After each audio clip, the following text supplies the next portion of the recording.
Hi everyone, I'm Vince and welcome to my channel, Vince Cooper Games. In this video, we're going to continue on with my playthrough of my solitaire wargame Bloody Lane.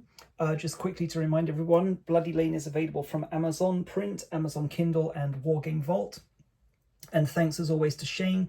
He's done the components box here. This is available from Game Crafter, and you get these fantastic counters as well as a mounted game board.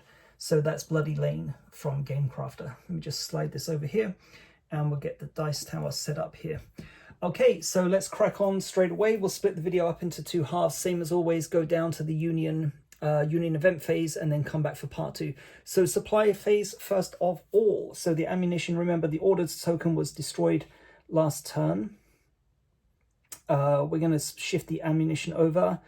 We're going to shift the orders over.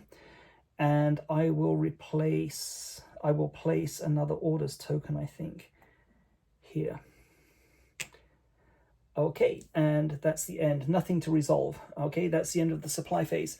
Next one is the reset Confederate artillery phase. I think I may have fired those last turn, so I think that should have been placed there. So I'm going to remove the artillery reloading, indicating that they are now ready to fire if I want them to, and I will be firing to protect the ammunition token. So Confederate artillery phase. So yeah, I've got two guns left and I'm going to fire. Okay, this will draw the Union fire back to my guns rather than the supply token. So let's go through it, okay? So we're going to hit on a 2 to 4. We have to attack Tompkins. Tidball is not within range. So 2 attacks, 2 to 4 we'll do, let me get some other dice. So we'll do 2 red and 2 blue. So 2 to 4 will be a hit and we get both miss. Okay, now, and that concludes it. So just make sure that I remember to do it. So the artillery reloading token goes over my guns. So next is the Union artillery phase. So because I fired, the Union will now engage in counter battery fire. So Tompkins will attack first. Union artillery is slightly superior to the Confederate artillery, as that was what was historically accurate. So they're going to hit on a 2 to 5. So we do 2 blue, 2 red, 2 green, and let's see what we get. Yeah, misses. Okay, I keep on seeing the 4 on the 1 and having a minor heart attack there. Okay, but no, it's blue and blue, red and red, green, green. So they all miss, okay? Same thing for Tidball, but Tidball was a crossover on the opposite bank of the Antietam Creek. So he's going to hit on a 2 to 3. Always makes 3 attacks. And we get misses. Okay, fantastic. So my 2 guns survive for another turn. That will become very important in the closing stages of the game. Okay, so, and most importantly of all, though, the ammunition token is safe, so these guys here need to replenish their ammunition. So that's the Union artillery phase concluded. Next is the Union event phase. This is the event phase table. We're going to roll 46 4 times. We're on turn 8, a deployment phase, deployment turn.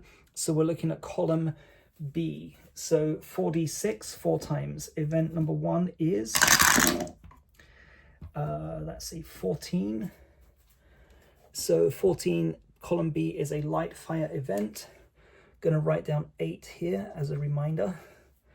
And light fire is 1d6. 1 is a hit against a random Confederate target, and we get a 2, so a miss. Okay, 46 again. And that's a 10.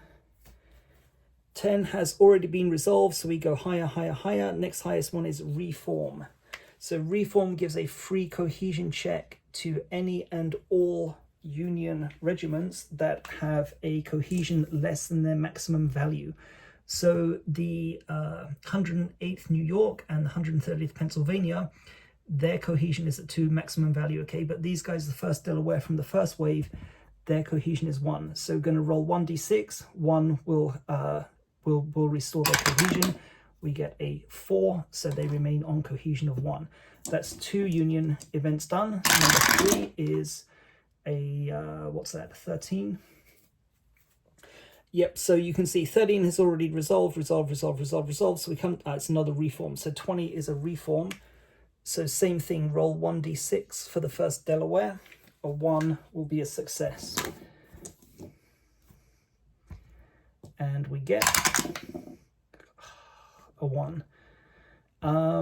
Yeah, it would have to happen. So, okay, so we remove the cohesion value 1 token. And because this happened in the Union event phase, because of a reform action, the counter now flips. So it's back up to cohesion 2. If it had taken the crouch and reform action in the Union action phase, it would not have flipped. It would have remained in crouch and reform until the end of the turn, when it would have flipped back up again. Yeah, the end of the turn, your phase, yeah. Okay, so the first Delaware is back up to its full strength of 2, and that's 3 events, right? Okay, so number 4. Okay, that's a 17. So again, we're kind of skipping up here. So heavy fire, roll 1d6, 1 or 2 will inflict a hit on 1 random Confederate target, and we get a 1. Okay, so that's a hit. So it's going to be 1, 2, 3, 4, 5, and 6 is a reroll. It's a 1. Okay, I mean, the 6 Alabama, it's not good, but the 6 Alabama haven't done anything as of yet. So of all the results, that was the best one. So they're down to cohesion now of 3. And that's it for Union events. Okay, so we'll take a pause there and we'll come back for the Union action phase in a second.